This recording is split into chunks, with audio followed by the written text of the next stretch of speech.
Students, now let us proceed to the next topic. Please keep your book open to that topic. It is what is common in all acids and bases. Concentrate in this box. All acids and bases are capable of conducting electricity in aqueous state. Children, do you know the reason why?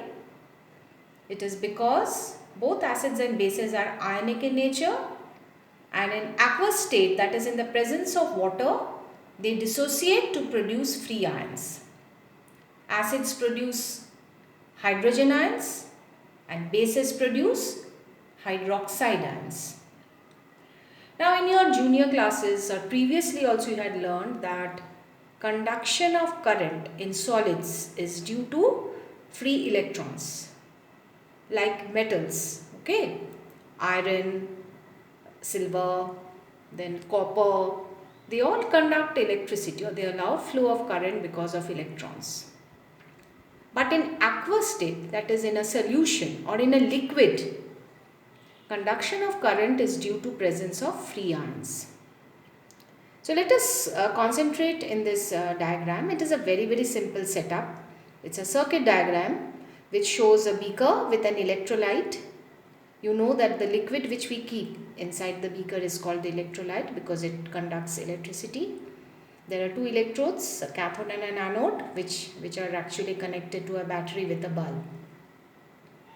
Now we are going to keep 4 different liquids inside that beaker.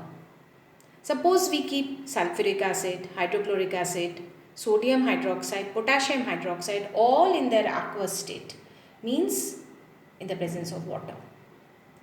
What are we going to find? We will see that the bulb glows, showing that electricity is flowing through the liquid. Why is electricity flowing? Because all these 4 compounds are dissociating or breaking down into ions. H2SO4 breaks into H plus ion and SO4 ion. HCl breaks into H plus and Cl minus. NaOH into Na plus and OH minus. KOH into K plus plus OH minus. So the acids are producing hydrogen ions and the bases are producing OH minus ions.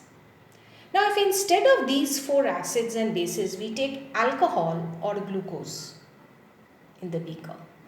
Alcohol is C2H5OH and glucose is C6H12O6. Now you check that alcohol has OH in it and glucose has H in it. But the problem is these 2 compounds are non-ionic compounds.